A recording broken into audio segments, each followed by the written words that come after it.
Hello दोस्तों, welcome है आपका मेरे चैनल दी अनटोल्ड अम्बेडकर में।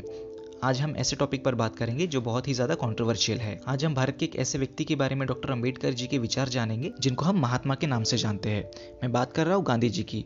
वैसे तो गांधी जी के बारे में कई लेखकों ने किताबें और आर्टिकल्स लिखे हैं। कुछ लोग उनके समर्थन में लिखते हैं, कुछ लोग उनके विरोध में लिखते हैं। ज़्यादातर लोग जानते हैं कि डॉक्टर अम्बेडकर और गांधी जी एक दूसरे के कट्टर राजनीतिक दुश्मन थे।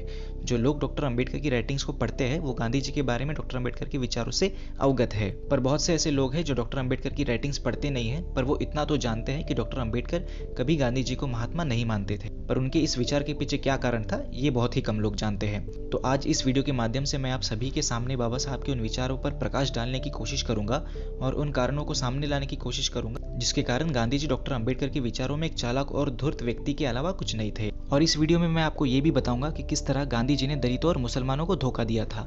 एक ही वीडियो में इतनी सारी बातें बताना पॉसिबल नहीं होगा और ज्यादा लंबी वीडियो भी आप देखना पसंद नहीं करोगे। इस बात को ध्यान में रखते हुए मैं इस टॉपिक पर 2 से 3 वीडियो बनाऊंगा ताकि ज्यादा से ज्यादा जानकारी मैं आप लोगों तक पहुंचा सकूं। आज इस वीडियो में जिस संदर्भ की बात मैं कर रहा हूं उसे मैंने doctor Ambedkar writing and speeches के वॉल्यूम 17 पार्ट 2 से लिया है। ये एक आर्टिकल है जिसे डॉक्टर अम्बेडकर ने चित्रा मैगजीन के लिए लिखा था। आर्टिकल में सबसे पहले डॉक्टर अम्बेडकर बताते हैं कि भारत के लोगों द्वारा गांधी जी को महात्मा क्यों माना गया। डॉक्टर अम्बेडकर लिखते हैं कि सामान्य हिंदुओं के दृष्टिकोण से किसी व्यक्ति में अगर ये 3 गुण हो तो उसे महात्मा कहा जा सकता है, जैसे उसके कपड़े, चरित्र और उसकी बताई हुई शिक्षा। अगर इन तीनों में से सिर्फ कपड़ों को ही महात्मा होने का मापदंड मान लिया जाए तो मोक्ष प्राप्ति के लिए दूसरों पर निर्भर रहने वाले मूर्ख लोगों के लिए गांधी जी महात्मा हो सकते हैं। डॉक्टर अम्बेडकर लिखते हैं कि भारत में कपड़ों को बदलकर महात्मा बन जाना बहुत ही आसान है। अगर सामान्य कपड़े पहनकर कोई व्यक्ति अच्छा कार्य करता है तो लोगों के मन में उसके लिए कोई खास आदर नहीं होता। इसके विपरीत अगर कोई व्यक्ति नग्न हो, बाल लंबे हो, गटर का पानी पिए, ऐसे लोगों को संत महात्मा समझकर लोग उनके पैरों में गिर जाते हैं। ऐसी स्थिति में अगर गांधी जी महात्मा बन गए हैं तो इसमें कोई आश्चर्य नहीं है। आगे डॉक्टर अम्बेडकर गांधी जी की बेईमानी पर लिखते हैं कि गांधी जी की शिक्षा बहुत ही आकर्षक लगती है। सत्य और अहिंसा गांधी जी की महत्वपूर्ण टीचिंग्स है। सत्य और अहिंसा ये हजारों सालों पहले बुद्ध ने ही बताई है। कोई मूर्ख ही होगा जो सत्य और अहिंसा के जनक गांधी जी को मानता हो। डॉक्टर अम्बेडकर लिखते हैं कि जब उन्होंने गांधी जी के चरित्र का अध्ययन किया तो उन्हें पता चला कि गांधी जी एक गंभीर या ईमानदार व्यक्ति से कई ज्यादा धूर्त व्यक्ति है। आगे डॉक्टर अम्बेडकर लिखते हैं कि अनेक वर्षों से गांधी जी ने खुद को गोखले का शिष्य बताया है।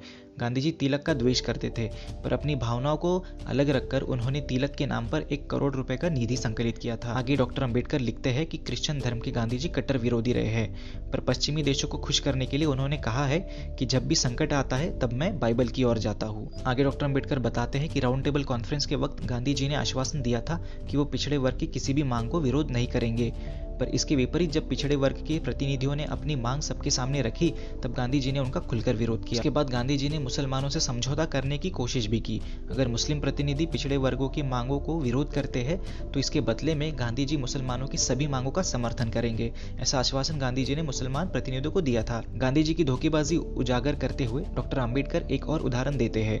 नेहरू और जिन्ना ने समझौता करते हुए नेहरू कमेटी की रिपोर्ट में कुछ बदलाव करने पर सहमत हुए जिससे मुसलमान समाज का फायदा होने वाला था। पर जब गांधी जी को इस बात की खबर लगी कि उस बदलाव से मुसलमानों का ज्यादा फायदा होगा, इस बात को ध्यान में रखते हुए गांधी जी ने नेहरू और जिन्ना को धोखा देते हुए अपने प्रतिनिधि जयकर से उन बदलाव का विरोध करने को कहा था। तो इस तरह से डॉक्टर अम्बेडकर उस आर्टिकल में गांधी जी को एक्सपोज करते हैं। हमेशा दलितों और मुसलमानों के हितैषी होने का दावा करने वाले गांधी जी इस तरह उन्हें धोखा दिया करते थे। वीडियो अच्छी लगी हो तो इसे लाइक कीजिएगा, चैनल सब्सक्राइब करके बेल आइकन जरूर प्रेस कीजिएगा।